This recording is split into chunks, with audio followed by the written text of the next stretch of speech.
Most people know of Kokoda, but few understand its significance in Australian World War II history. The Battle of Kokoda and the campaign along the Kokoda Track in 1942 potentially saved Australia from invasion by the Japanese. This is the story of a group of 8 people who walked the Kokoda Track in June 2002, following in the footsteps of the Australians who served in that famous battle.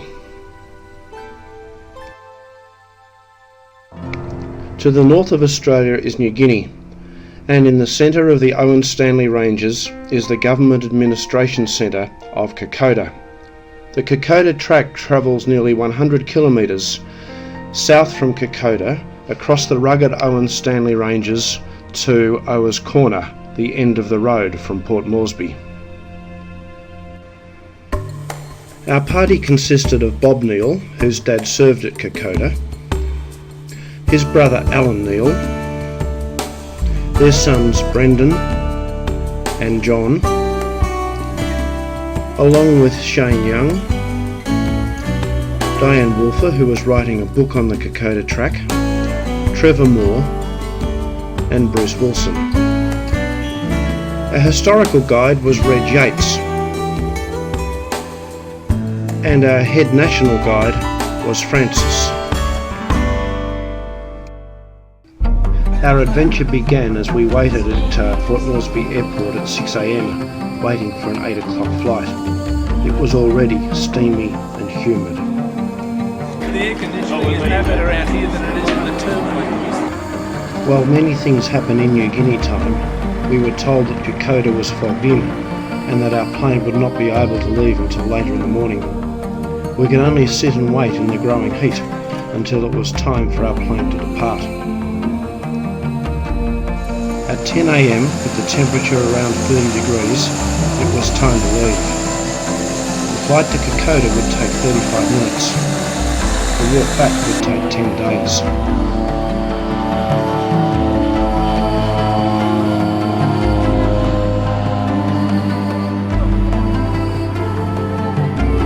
As we flew over the rugged Owen Stanley Ranges, we could begin to comprehend how difficult this walk would be.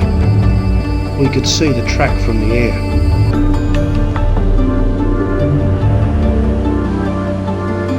After 30 minutes or so, we began a rapidly spiralling descent into Kokoda.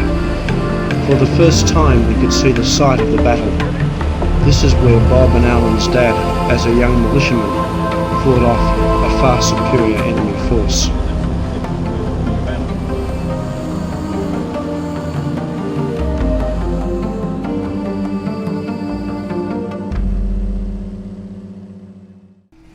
The plane was quickly unloaded and ready for its return flight to Port Moresby.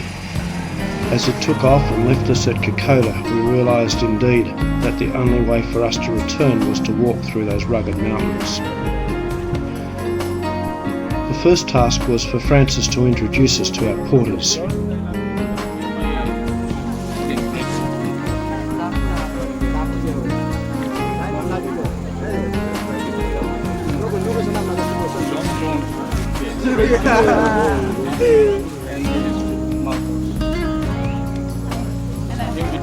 We sorted out packs and equipment and made ready to leave the airstrip. Today would be an easy day, plenty of time to look around Kokoda and then a short walk to Hoi, our first overnight stop.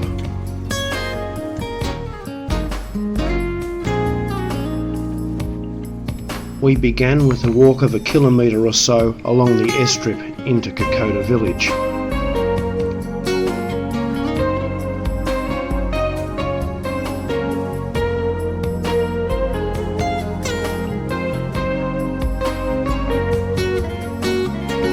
Our first stop was at the Small War Museum at Kokoda. This had an interesting display and a good description of the history of the battle and the campaign along the Kokoda Track.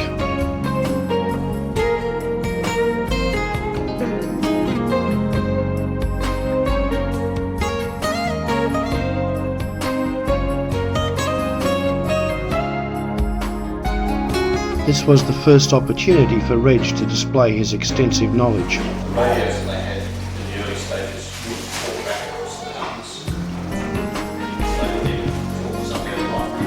After signing the visitor's book, it was time to move to the battlefield and visit the memorials. This is a very moving place. It is where the 39th Battalion, a young and untrained militia unit, engaged the Japanese before having to retreat back along the Kokoda Track.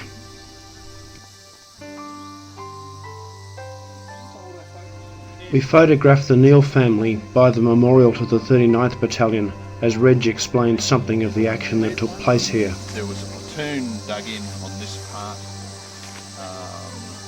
and a platoon running back up in the vicinity of the bluey hut, and there was a rear part. The rubber came down apparently to where those buildings now are. So they had a rifle company on this stretch of ground from here up to about, say, the water tanks. And while I was saying before that the airstrip was the key to hold an airstrip where you've got a bit of high ground like this, and with a bit of luck, if you can hang on to this and fire onto the airstrip with machine guns, you will control the airstrip. You don't need to be sitting on the airstrip. So this was... Having completed our tour of the battlefield, we posed for a photograph at the beginning of the Kokoda Track and survey the country ahead. We will walk for 9 days with one rest day, not through these mountains, not around them, but across them.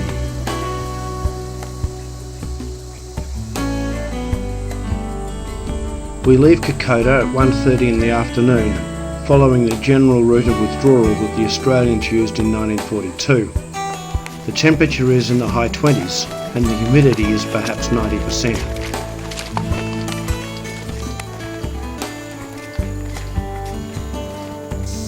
The track is relatively flat and easy walking as we reach the village of Cavello.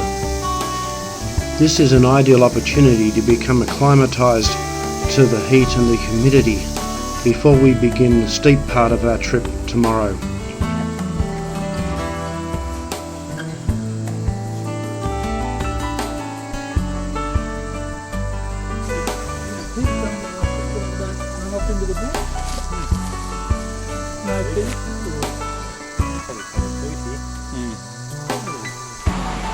We reach our first night stop at the village of Hoi at 3:30 in the afternoon and find a welcoming committee of local children who are very curious about our intentions.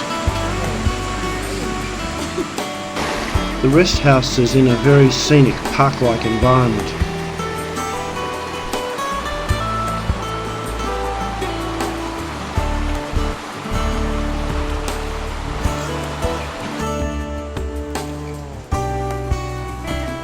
The porters quickly prepare a fire for a cup of tea and on which to cook dinner. Bruce and Bob reflect from the activities and experiences of the day. And landed at the Kokoda airstrip after about a 3-hour wait at Port Moresby, and flew through the Kokoda airstrip, landed to Kokoda airfield with one little small shed called the airport. Yes. And it was really interesting to find a flat plateau here in the middle of these hills that are just impressively large and surrounded, well, topped by cloud, and we're anticipating, I think, quite a significant walk out of here if they're as steep as they look.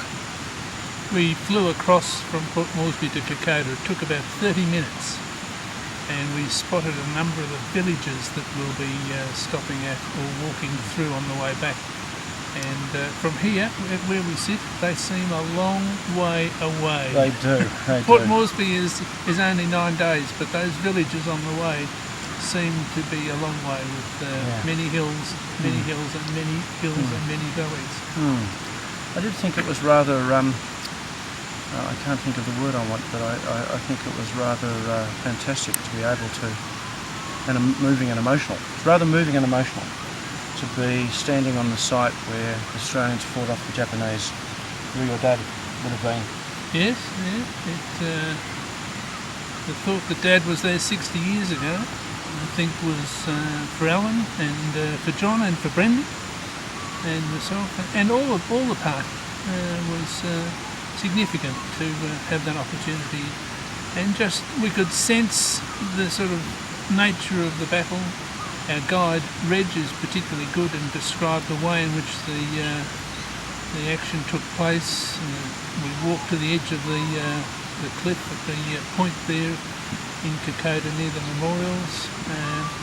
And I think Trevor's had a relative here as well, who came up as part of the armed forces, and Shane, his grandfather was further around in New Guinea, Milne, so he certainly had an association and affiliation.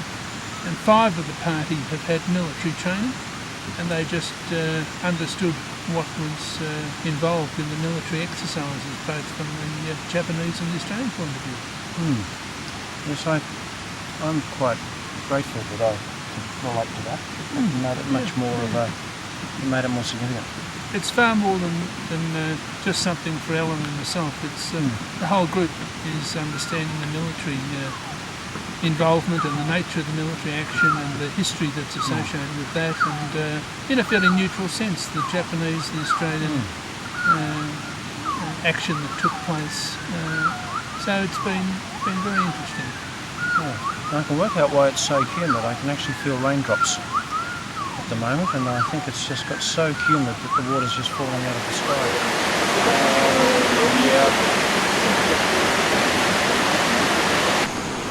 As the rain fell, we finished the day by entering our thoughts and recollections in our journals.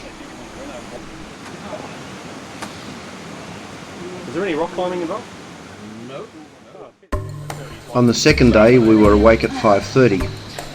Apart from Brendan, who was showing off his fitness, the rest of us struggled to get ready in the dark for a ration-packed breakfast and be ready to be on the track by 7 a.m. Today we will climb to the village of Isharava, visit the Isharava battlefield, and continue to Alola for our overnight stop. We climbed an incredibly steep hill from Hoi. We were grateful for the cloud, otherwise the sun would have been on our back, and this journey would have been incredibly difficult.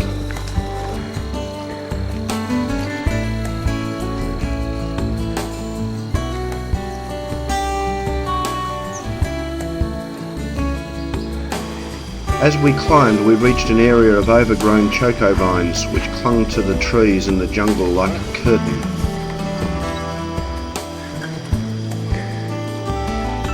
This was an incredibly pretty part of the track and appeared just as one what would imagine a jungle should look like.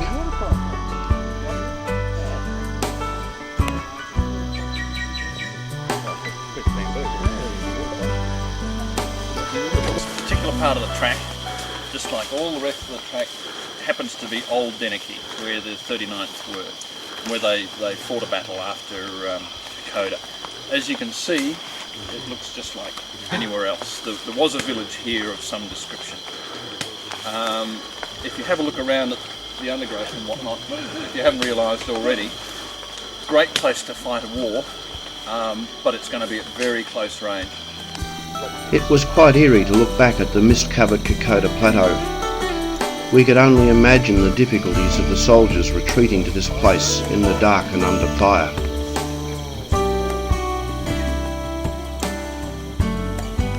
We continued through the mist, contemplating the ghosts of both Australian and Japanese soldiers who'd fought and died along this track.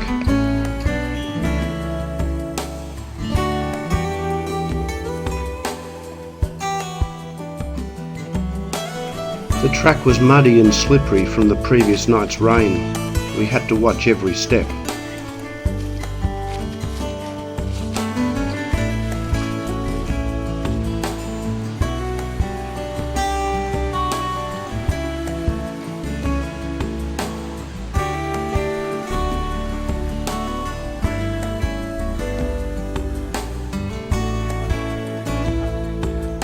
We reached the village of Isharava for lunch. Bob had been asked by the family of Les Matarama to return his ashes to the Kokoda Track. Les was a member of the 39th Battalion and a veteran of the battles of Kokoda and Isharava. We met Les's daughter Wendy prior to our departure for Kokoda and she told us about her father. He never discussed killing or anything like that. It was just, when I was there I did this, and when I was there we did that, and it was more a comradeship based discussion. Not how frightening or how, there was never any fear in it. It was never like, it was his duty to do what he did. Thank you very much for doing that for me, Taylor. I'm sure that'll be really happy. I'm sure it will. It's considered a real honour to have the opportunity, so thank you. Thank you. We'll take very good care. While the porters prepared lunch in Ishirava village, we moved back a couple of 100 metres along the track to find a peaceful place to leave Les's ashes. Rather than scatter them, we felt it was more appropriate that we should bury them in deference to local beliefs and customs. We felt exceptionally proud to be able to perform this task. Our adventures up here to Kokoda, but for Wendy and John, the opportunity to bring Les back after 60 years, it's been fantastic for us, and all of us here joining in this little ceremony today, just to return Les back to the Kokoda Track, which was so important to him for so much of his life. After lunch we explored the village of Ishirava. The village is now located about 2 kilometres closer to Kokoda than its original site during World War II.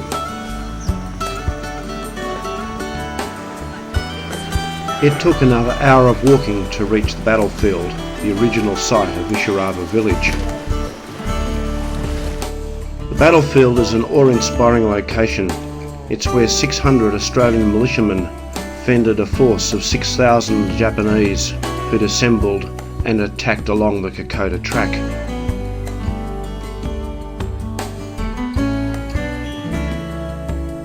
Weapon pits were still visible, and at the time of our visit, the ground had been cleared for the erection of a new memorial.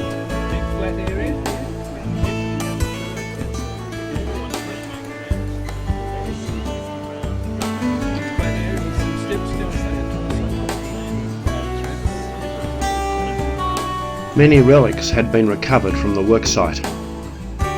The memorial was completed 6 weeks after we visited and was opened by John Howard, the Prime Minister, on the 60th anniversary of the battle.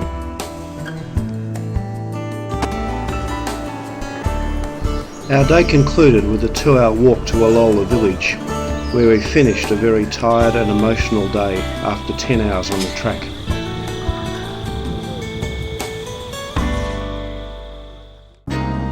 On day 3 we were again up at 7 AM and ready to walk out of the village early in the morning. Today we were walking to Templeton's Crossing via Eora Creek.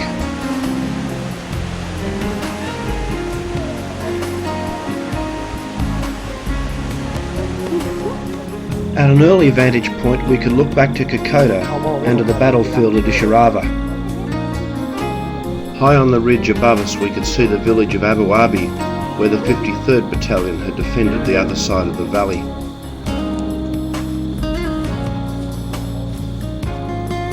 The track here was uneven and slippery. Every step had to be carefully placed to avoid a tumble.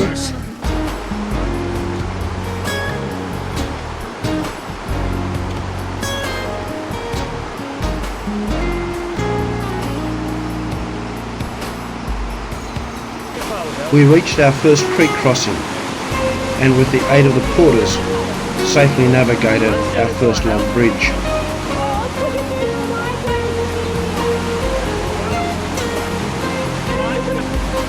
Each person developed their own unique way of crossing.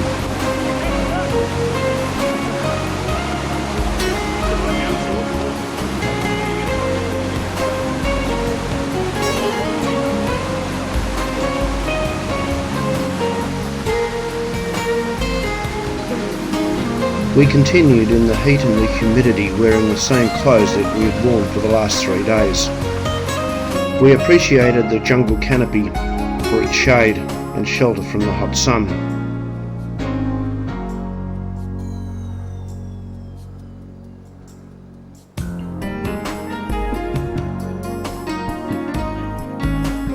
The Ora Creek was the scene of the third major defensive action along the track after Guinea and Ishirava.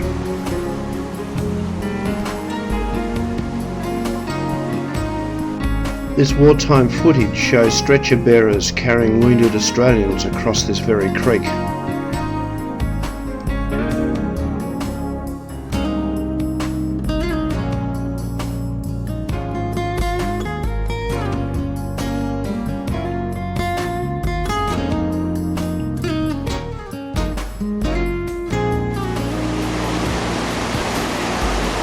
This is an historic place, and Ridge tells us more about the military engagements that took place here. This is the Ora Creek crossing, where you saw the stretchers being carried across in the footage of Damien Carey. When the Australians were forced back out from Bissarava, the 39th Battalion, what was left of them, they'd been reduced to two composite companies. One composite company held the high ground on that side of the Ora Creek, and the other one crossed the creek and held it on that side, so they secured the crossing. And for the first time ever, a militia battalion was securing the line of withdrawal of two AIF battalions. This particular crossing, we've done it the easy way, in daylight, well fed, plenty of quarters, log bridge. The porters, of course, had quite a job getting stretchers across there, and you saw them doing that. And during the fighting, which I'll talk more about, one of the rifle companies from a different battalion, when it charged across the log bridges at night under fire, because they had to secure the other side in their drive. Truly, this is when the Australians were coming back towards Kokoda. The Japanese were well and truly up on the top there, and it just took them so bloody long to move around. They tried going up the front, they tried coming in around the flanks as well, and it just became a slow grinding slog.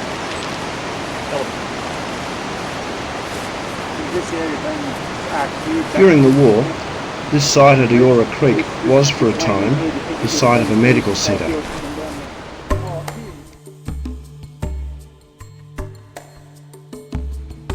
Located just behind the front line, this Second World War film shows the conditions of the time.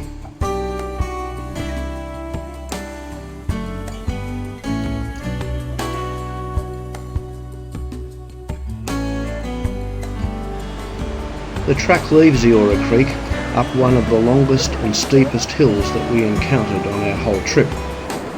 Weapon pits are still obvious, showing signs of the Australian defences as they withdrew along the track. We climbed a total of 2,500 feet up this hill. On the ridge line at the top, we encountered some of the largest pandanus trees we had ever seen.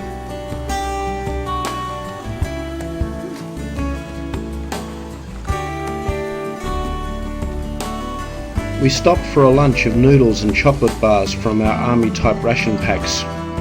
By now the food was becoming monotonous and rather boring.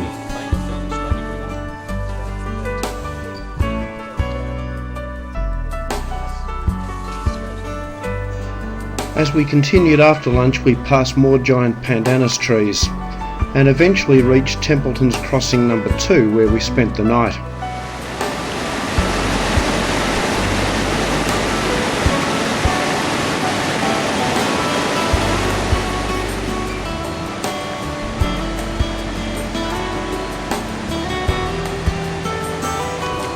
The porters enlarged a clearing so that we could spend our first night in tents. At this elevation the air is quite cool, and not long after we had our tents up it began to drizzle.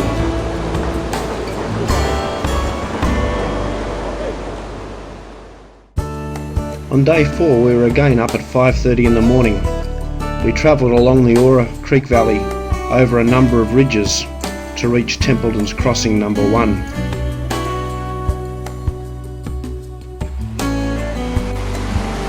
This was a relatively simple crossing. partly wading and partly on logs.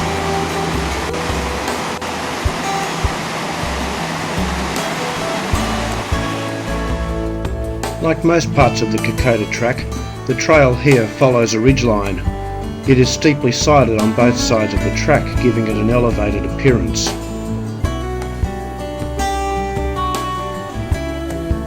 We reach Kokoda Gap, one of the highest points on the track, and can see almost to where we've come from over the last 3.5 days. Reg gives us a hand with the landmarks. Left-hand side with the white cloud behind it, and you can see individual trees silhouetted along it. Now go down that ridge almost to the point of the V and say one fingertip up from the bottom of the V, work on that as where we would have come around from Guinea. So Guinea. The track continues around the slopes of Mount Bellamy. We are at almost the highest point of the track here, and in the cool, moist air, it takes on the appearance of a moss forest.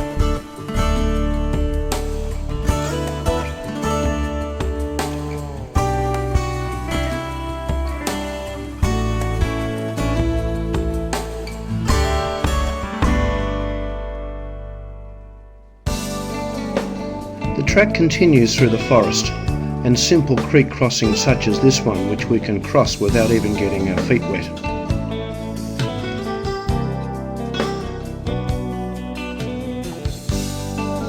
This propeller marks the track junction, where we will turn left and head to Myola. We stopped for a late lunch at about 2 in the afternoon.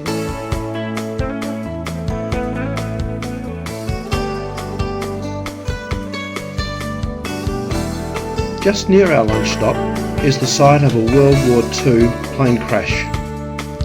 This crater was not caused by the crash, but instead by a recovery team who were searching for human remains for burial. There is little remaining of the plane after the impact and the ravages of time.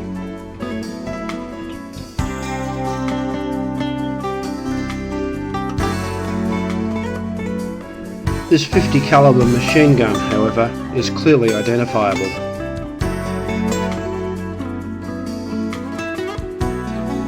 After continuing for a short distance, we reach the open plains of Myola.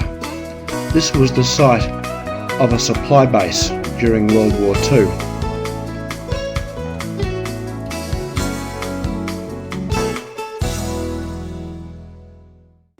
Biscuit bombers such as this one drop supplies to the troops. Our destination was the Myola guest house, 3.5 or 4 kilometres across the plain.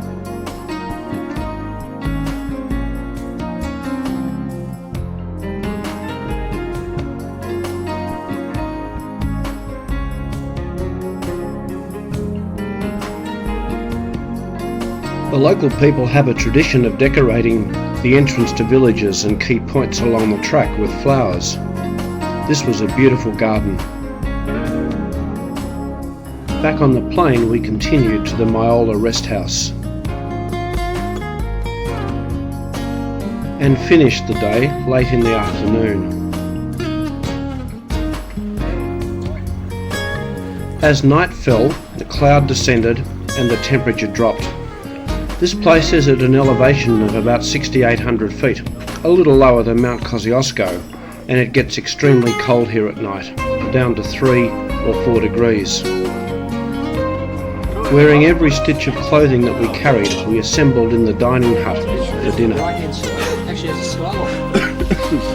Can someone please pass it back? It's coming. Right. I'm more interested in butter than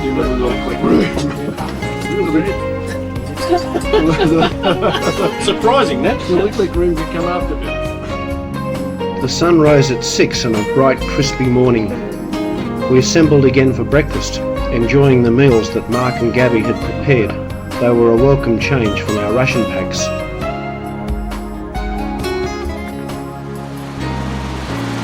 This was day 5 of our trip and our rest day. Francis took us a little way across the plain and into the jungle to visit the site of a Kitty Hawk wreck.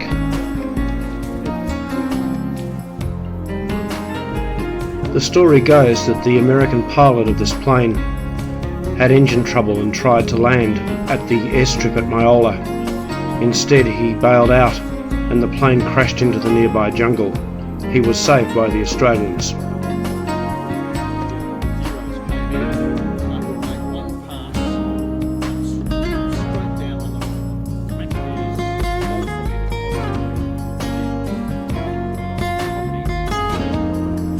Back at Myola we rested for the day and caught up with some reflections of our journey so far.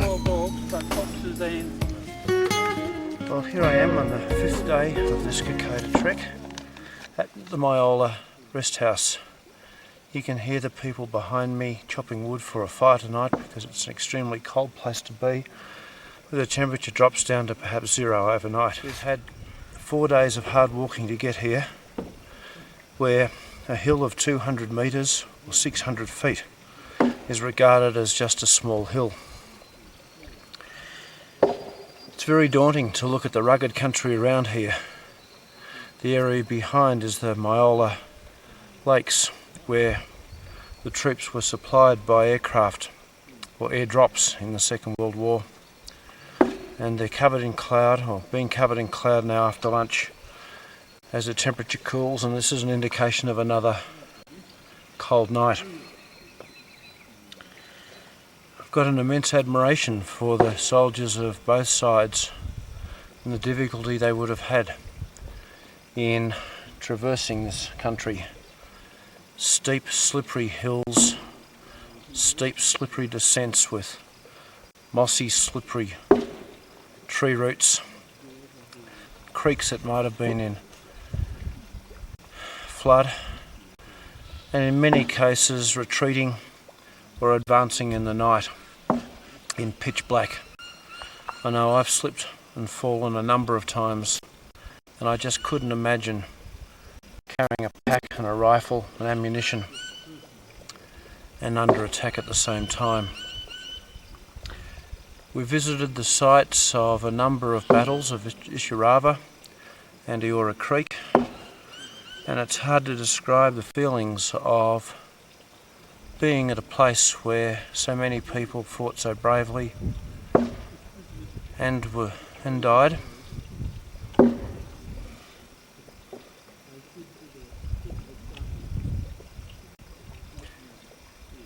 It's just a case of imagining what it might have been as a soldier in this area,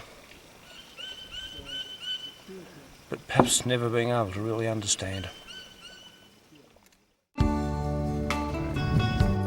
By the middle of day 6 we reached this open spot on the track and were presented with this magnificent panorama of the southern section of the Kokoda Track.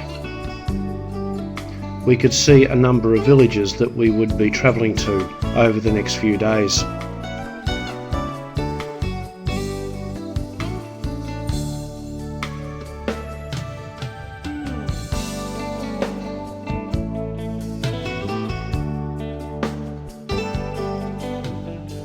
To our left we could see Naduri village, where Francis, our head national guide, lived. At the bottom of the village was a school. Someone had seen us and was flashing us with a mirror.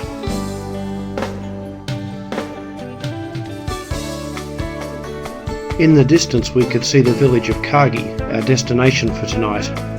Behind it, cut into the ridge, is one of the steepest airstrips in the world. We descended 2,000 feet through the kunai grass to Kagi. The temperature here outside the jungle canopy was 15 degrees warmer, at 32 degrees. We entered Kagi village, relieved that we had reached our destination for the night.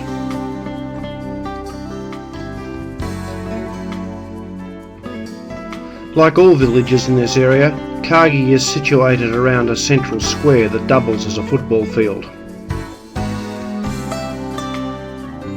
The ladies of the village had prepared a splendid lunch for us of yams, taros, tapioca, bananas and mandarins.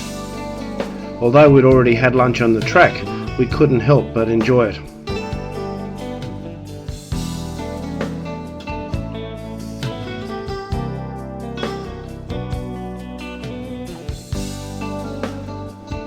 After lunch it was time to make our way to the washing point for a welcome bath. The village here has piped water from a stream a couple of kilometres high up in the valley. Mr. Guy insisted on attending to the plumbing to make sure that it was working for us.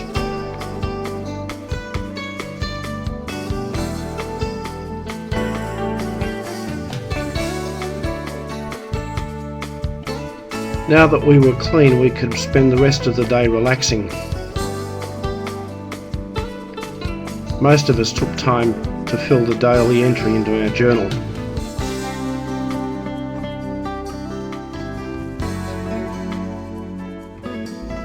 We'd received an airdrop of supplies for the second half of our trip.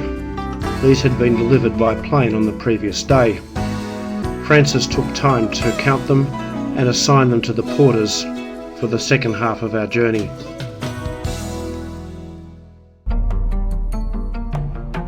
Day 7 started early at 6:30. We followed the airstrip down and then descended to Mare Creek. This was one of the steepest parts of the track that we had travelled. In just under 500 metres of horizontal distance, we had dropped almost 350 metres in height.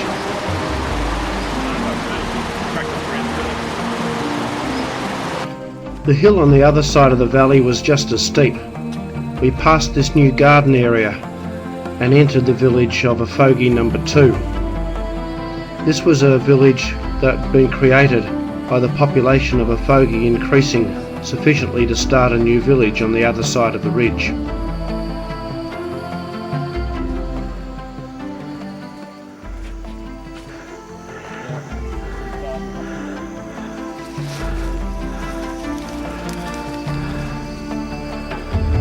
From the top of the ridge we can look back to Kagi where we started this morning.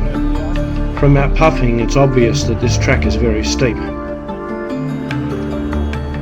We can also look forward to the village of Afogi and Brigade Hill in the background, another famous battle site. Predictably, we reach the village by crossing another stream and then walking up another steep hill into the flat area of the village.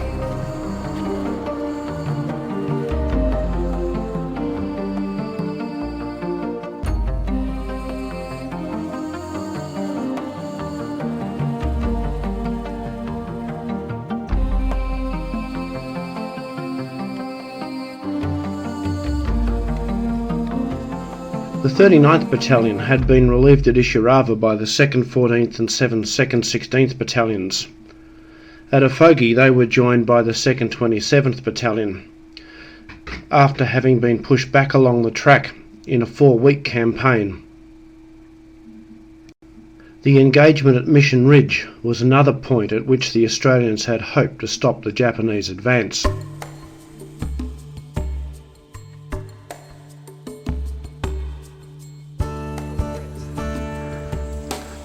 The Australians here had Bren guns and rifles and grenades and whatnot. They did not have much in the way of mortars or any Vickers guns, whatever. I don't think they ever had Vickers guns up here. But Bren guns, normal fighting range, 300, maybe 500 metres. So yes, they could have put fire down onto the airstrip and maybe played around a little bit, but really just burned up ammunition without a decent target. Whereas a Vickers gun, you can put on the tripod and sights and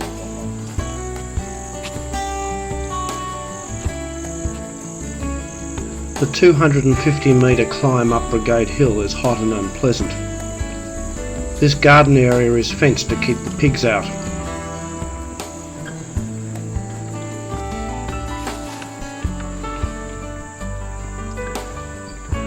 Once we were again under the jungle canopy it cooled, but the track became exceptionally rugged.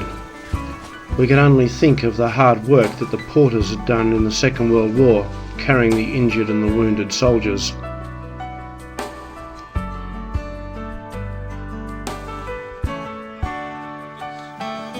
Near Brigade Hill, Reg told us the story of Corporal Nishimura. He was the sole survivor of his platoon, and his platoon was part of the other Japanese brigade of 3 battalions, which, At the location of the brigade headquarters, we paused to read the plaques and to look at the view. When the Japanese stormed up the slopes of this steep valley, they overran the brigade headquarters that was situated here. In 1992, 70 partial bodies were found at this site, although almost certainly bones had previously been removed to the War Memorial at Port Moresby.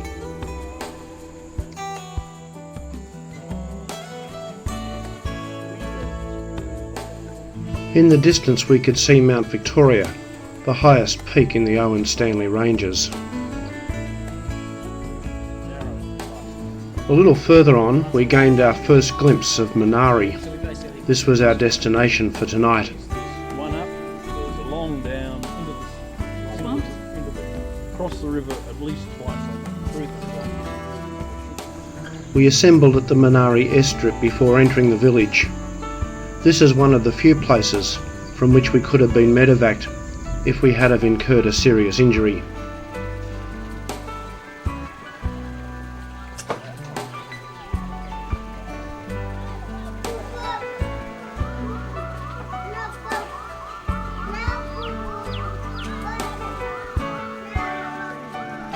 We had bought some pencils and paper and chalk to hand out to the children along the track.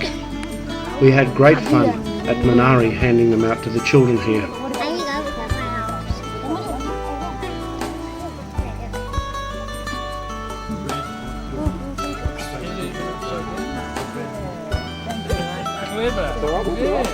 chicken.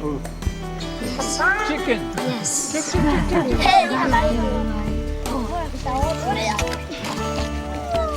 This was also the night from which Francis had been able to obtain some meat and some rice to avoid the monotony of noodles. We thoroughly enjoyed his generosity.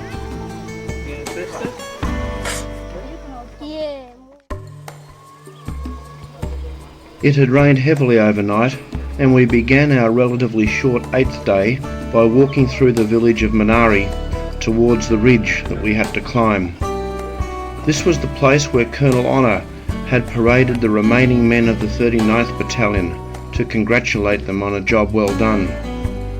From all our reading and research, he stands out as an exceptionally fine leader of men.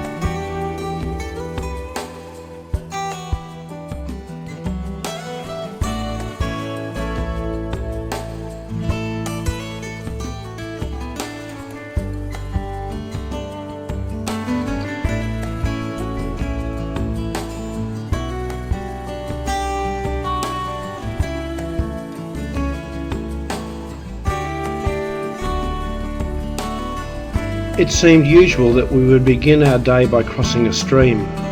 This time the porters seemed more cautious than the trekkers. We climbed steeply up to the notch in the hill that we could see from the village.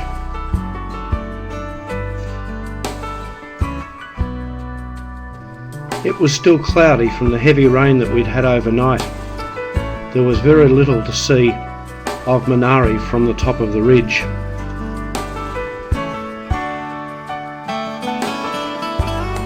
At the top of the ridge we stopped for a rest and a photograph. The track up to here had been heavy going, although afterwards we followed along a relatively flat section of the track. Like most of the Kokoda Trail, flat sections are few and far between. It was not long before we began an extremely steep descent.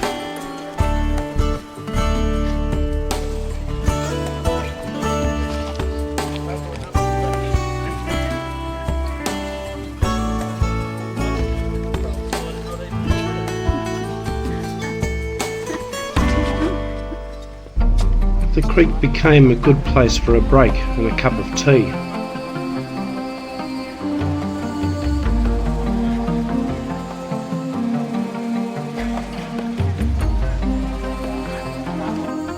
Between the creek and the village of Narrow, we would pass through a boggy and marshy area. In places it was quite muddy, and there were several small streams to cross.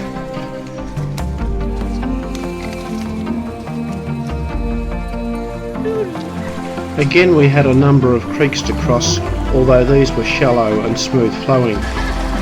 Each of us chose a different way to cross the creek.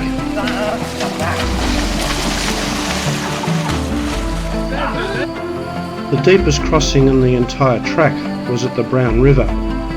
This was waist deep, but with a vine to hang on to, it was not very difficult at all.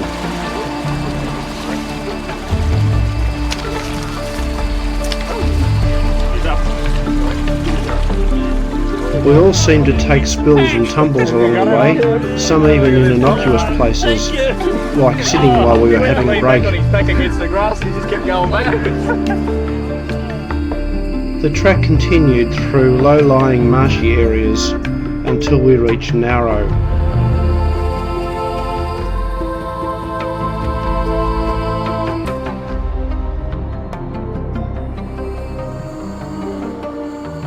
We found that the village had been moved. The old site was empty and dilapidated. We negotiated to camp by the old church.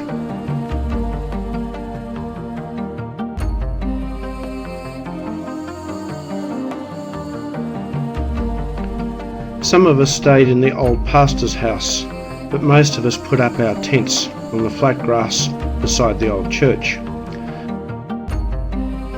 While the porters had found a place to stay for the night, the gentlemen's club resumed for its second last night of the trip. Day 9 is the hardest day of our walk, and we start at 6 a.m. We look back towards Minari and the site of the Narrow village in the valley as we begin our 650 metre climb up the Maguli range.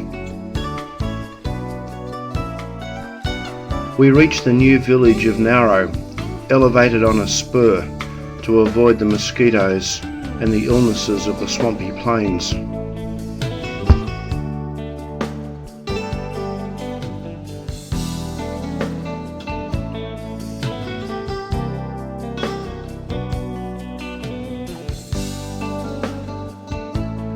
Like every other hill on the Kokoda Track, this is the time to put your mind into neutral, your backside into gear, and concentrate on sucking enough air into your lungs to keep plodding one foot in front of the other.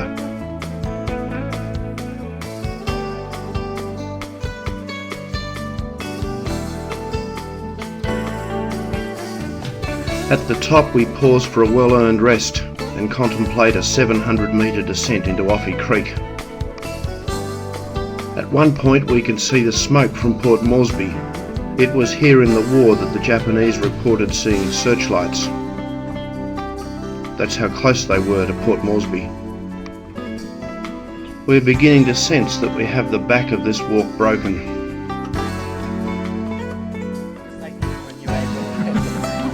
Mate, isn't it great to be here? Dennis Bridle, we did it. We crossed Offie Creek and rested here for a lunch stop. Yeah, we're counting on our chickens. As long as we get 2 Wowling Creek. Even the porters seem to be anticipating the end of the trip.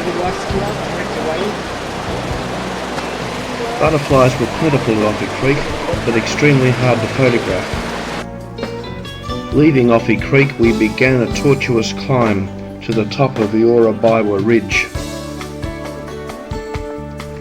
Judging by the number of weapon pits that we saw along the track, this was obviously a scene of intense military activity. But in this sort of circle of this particular bump on the track, you'd expect to find 5 pits for 10 men, which is your infantry section. And they would put them on either side of this particular ridge so that the bad guys don't come up unexpectedly from one of the really steep angles, and so that they can dominate the track for anyone trying to come up straight up the track. And all I was trying to get across to you was this idea that the infantry, when they're dug in, they have to be looking in all directions and able to fight. The way we came today, the Australians were ambushing all along Maguli Ridge. Wherever there was a bump, they'd put in a section ambush or a section and a few more, and hit the Japanese as they came up the track and slow them down. And then the Australians would come back to the next little bump and do the same thing again, or leapfrog back through their mates. The Japanese were able to get mountain guns up onto this side of Maguli Ridge, which we've just sweated our way over, and were able to shoot down onto the Australians here. 2nd 14th, 2nd 16th, who I think were down to about 250 in total, were still exposed to the Japanese heavier weapons, and still had nothing that they could shoot back with. As Reg explains, Eora Baiwa was the turning point of the Kokoda Track campaign. This is effectively the centre of Eora Baiwa. The Australians pulled back onto here, and Maguli Ridge is out that way. I was just saying to the others, Shane, if you look through the canopy there, you'll see a blue ridge, and that is Imitar. And at the far end of it, as you keep looking as we drop down off Eora Baiwa, you'll see a notch which we're heading surrounded by Imitar Ridge. And the Australians pulled back onto here, 2nd 14th, 2nd 16th, which I think were totalling about 250 or something, were on the forward slopes that we've just come up. 3rd Militia Battalion were in the middle, backed up by, I think it was 2nd 1st Pioneer Battalion. Not much is written about them. Pioneers, an infantry battalion has a pioneer platoon who build simple little bridges from cut down trees, and they blow up simple little things and whatnot, and that's about it. A pioneer battalion, as my understanding in World War II, was really more of a labour battalion which had a smattering of infantry knowledge. So they sent them up here to back up 3rd Militia Battalion. So the Japanese were still coming. They brought their mountain guns along the track that we've come along the Maguli Ridge and began to fire onto the Australians here. The next brigade that came up was 2nd 25th, 2nd 31st, 2nd 33rd under a Brigadier Ken Ether. And Potts had been replaced, Potts of Isarava and Brigade Hill. He'd been given the flick by Blamey. Rowell, round about this time, had been given the flick by Blamey, and there was a General Allen who was the overall commander on the ground. The 3 battalions, 2nd 25th, etc., came up here. 2nd 25th was going to be in the middle, and it was going to go straight up the track that we've come along the Maguli Ridge. 2nd 33rd was going to hook around on the right and clear the right flank. 2nd 31st was going to go around to the left and clear the left flank, and they were going to push the Japanese back before they got onto here. Sounds pretty easy when you say it quickly. In the process of doing all that, the Japanese were still fighting hard. 2nd 31st went off around to the left of the way we've come up, and essentially got lost somewhere and lost their pace and all this sort of thing. So there was a delay. 2nd 33rd went round to the right flank, ran into Japanese, got bogged down in a battle somewhere out there, and they weren't going anywhere either. 3rd Battalion was sitting here, and while they were digging in, one of their companies was digging in, the normal routine is that one bloke digs and the other bloke keeps his wits about him. Or if it's a section or a platoon where all the platoon can see each other, they've got to have a sentry or 2 sentries looking out all the time. Somehow that broke down. The Japanese came up, I don't know whether you looked down, but we came up a ridge, but it is quite steep in there, and then it zaps up quickly onto this slot. Somehow the Japanese came up through there, realised that the company digging in wasn't alert, and did the obvious thing, came straight up, rolled that company back, and were lodged in here, right smack in the middle of where the Australians were trying to start their move that way. That led to the Brigadier contacting General Allen and saying, look, I can't get the start I want, everything's too up in the air, I want to pull back onto Imitar. To which General Allen said, you may, but you realise that our heads will be in the basket for this, or words to that effect. That's what happened. The Australians pulled off here, went back to Imitar, and that was just one more thing. The Australians were supposed to be capturing Kokoda. They'd been pushed back to Isarava, they'd been pushed back to Brigade Hill, they'd been pushed back to here, and suddenly they wanted to go back to there. We wondered whether Imitar Ridge looked as daunting to the Japanese as it did to us. We knew, however, that this was the last ridge we would have to cross. Late in the day we reached Wawali Creek. We would cross this 22 times before we reached our campsite.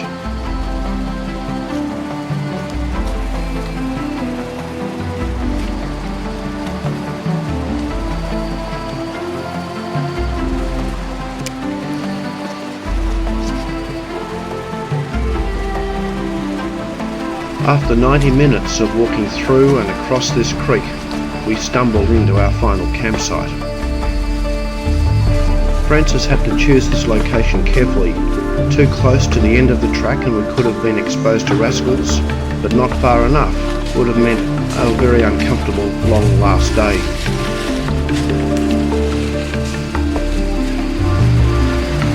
This was a beautiful jungle location, except that we were too physically exhausted to appreciate it. We're here, mate. Finally, last campsite. And we've survived. I'm very wet. My socks are very wet. Last night in the jungle, this is probably the roughest campsite we've had. We're all looking forward to meeting the vehicle hopefully tomorrow. Papua New Guinea time, of course. And then we have a hot shower. Can't wait. It's going to be good. In clean clothes. I feel a bit stuffed today. Yeah, it's been a long day. Got through it though. It's been terrific. We're on the downhill run now. It's been terrific to be with a bunch of people and do this. Come on in, the water's fine and bloody cold. On our 10th and final day we were up at 4:30 to pack by torchlight and the sounds of insects and crickets in the jungle. Oh, it's 4:30 in the morning. Doesn't that sum it up? I'm waking up slowly. Off to pack up the tent. Much faster than us, the porters sang softly as they waited for us to be ready to leave.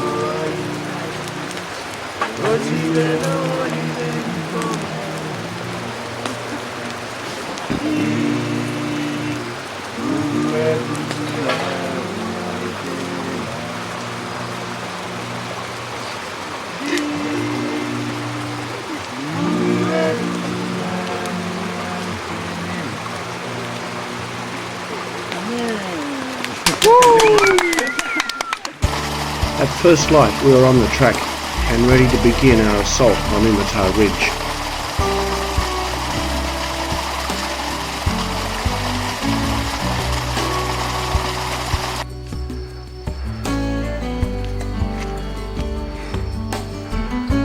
By now we were much fitter than that very easy first day of our trip, but it took every ounce of energy to climb this steep ridge.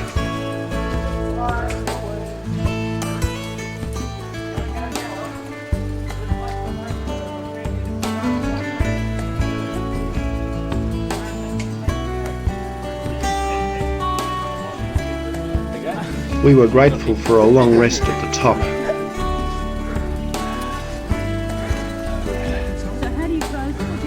This was the place for a group photograph and the last time for Reg to tell us some history. There dominates Eora Baiwa.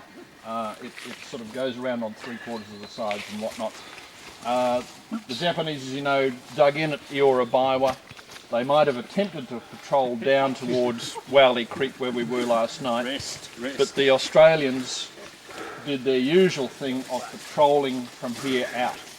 And the ambushes that occurred that I described at Offie Creek, there might have been one of those, the Japanese attempting to come this way, but effectively the Australians held this ridge and all the way down into Wowley Creek. They had the roughly 6 battalions that were on Eora Baiwa, 3rd Militia, 2nd 1st Pioneers, and the other 3, 2nd 25th, 31st, 33rd and whatnot, were spread probably, because you wouldn't perch them up on the rock faces and whatnot like that, probably some behind this part of the track, and it's the track that's vital, and probably some around on the forward slopes there. I've never looked for any of the weapon pits. Moving back here was the right thing tactically, but it cost the general his position. And from here, with the 225 pounders, originally 2 at Owa's Corner where we'll finish, and then they brought one forward. You might remember the photographs where they were towing a big heavy field gun with ropes and all that sort of stuff. They brought one forward to Uberry, and they were able to shell Eora Baiwa. The Australians went forward, did all their patrolling, which isn't just swanning around in the jungle, but it's being sent out with a task to find routes and all that sort of thing and find out where the Japanese are. And by the time they were poised for their big attack, the Japanese had gone straight back, all the way back to Templeton's Crossing and ultimately Eora. The track descended gradually from Imitar Ridge, although later it would become steeper as we approached Uberry.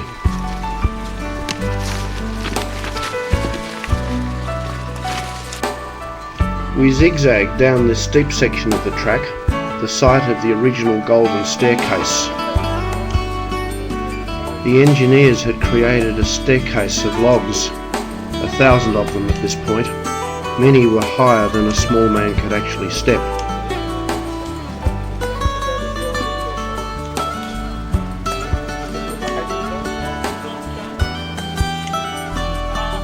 This is the site of the wartime village of Uberry. This was the closest point to which the Australians were able to manhandle artillery to support the operations along the track.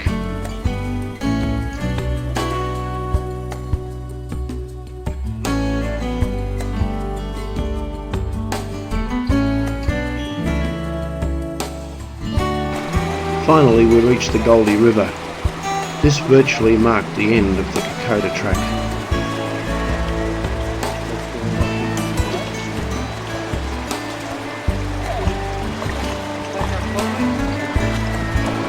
All that remained was for us to empty the water out of our boots and begin the 500-metre climb to the memorial archway.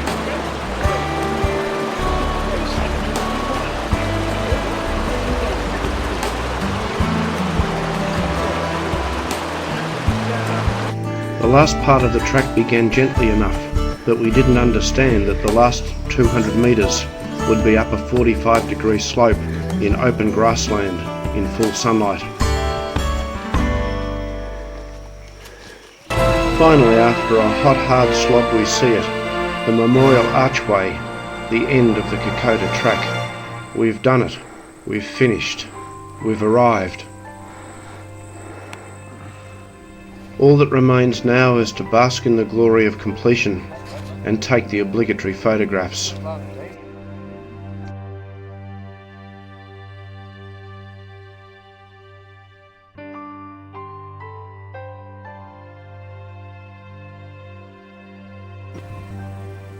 We have to take one last look back along Imitar Ridge and can't believe that we've finished this 100-kilometre walk through tortuous mountain country, rugged hills, rocky narrow pathways and rivers that we've had to cross.